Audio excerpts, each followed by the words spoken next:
as firstly a 2-2 draw against Salford today. What's your immediate reaction to that? All disappointed. That's third or fourth time we've been in winning positions with not long left on the clock, and then we've come away with a point. We could quite easily be on 30 plus points now with the game in hand, and that's not saying anything that shouldn't have really happened. You know, we're disappointed, of course we are. We just can't let that keep sinking in. We've got to do better. We're just lucky we've got a game Tuesday night, and hope we can bounce back because we've made at home a bit like a fortress as such. So we need to continue that. Of course, with that in mind, we're still quite early in the season. There's still chance to amend that and make sure we don't let this happen again.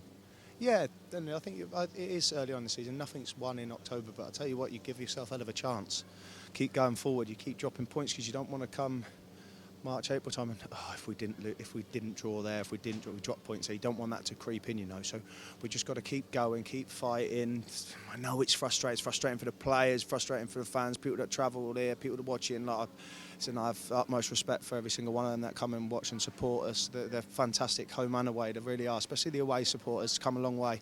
And just disappointed really because they're going home in their cars now, frustrated.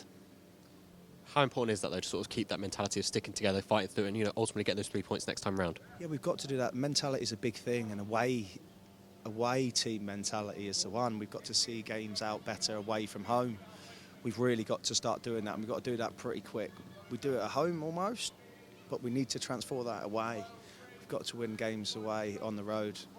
It's just disappointing. You caught me quickly after the game. I don't really know what else to say other than that I am really disappointed. On a personal note, 50 Swindon goals for you. How exciting and pleasing is that for you? Yeah, I knew I was close, but to get 50, I think for any club is special. I think it's the second time I've done it. I've done it the first time at QPR, and then obviously now 50. I think I've just done it just shy of 100 games as well. So that's important. But single accolades is okay for that 1 minute. But I'm just disappointed, mate, at the moment about the result that we've just happened. We all are, isn't it? It's that sense of disappointment. But, we haven't lost the game. There's still opportunities to come back and fight back from it. I think that shows where we are as a football team. You come away from here 2-2, we've battered Salford and we get a point, and the disappointment shows in how far we've come as a team since the first day of pre-season to this point. Now we've put in that hard work, the coaching staff and the players, and we've entertained the home fans, the away fans, Swindon Town fans, and then I don't know, mate, I think we've put ourselves in that situation, and we've got to do better. We've got to see out games, and we should be going back home on the bus. Fans should be going home 3 points. It's still a relatively young group. Of course, you're the leader of this group. So how important is it to pick those boys up and move forward now? Yeah, of course. Listen, I understand that. You've got to get round the boys, but they are a young group. But in a football sense, you can only be young for so much. You can only hide behind that for so much, and you've got to stand to be counted for. There's a lot of boys in there that's played a lot of games. So they know what's needed. Do you know what I mean? And we've got to pull the younger boys through, and then they'll quickly get to it. I think to a man, and the whole group, that we need to be better to see out games of football. Yeah. Because of course the result is disappointing, but the performance overall was strong. We looked the dominant side throughout the game pretty much. We did, Henry. You're right. Do you know what? But I'd rather have come here and played dreadful and 1-2-1.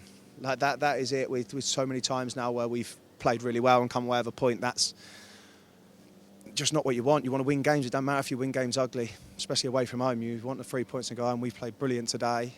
Come away with 1 point. It's almost like stuff has been kicked right out of us. You mentioned it earlier, but a final note on the away support today. Yeah, listen, I think whoever stands in front of you when we play away from home are so thankful to them. They travel around the country in their numbers, and they're brilliant for every single one of us. Start singing from the start. Jonah sets them off to right to the final whistle. Yeah, they show their frustrations, of course, and they are rightly so, and they can do that because they pay the money, and we put ourselves in positions to win games, and then we come away with the point. But I credit to every single one of them that come. Listen, it's a big thank you from myself and the whole team. We really need it. You just mentioned, obviously, with the fixture list we've got, it's a quick turnaround now. Back at the county ground, an opportunity to point things right on Tuesday. Yeah, of course. We've got Gillingham at home. It's going to be a tough game. Team there going okay at the moment, pretty much similar to us. And we've been good at home lately. The fans come and support us. And we've put the performances at home. We just need to continue that. We need to continue making Swindon Town Football Club and the county ground a fortress. And hopefully we can do that Tuesday night.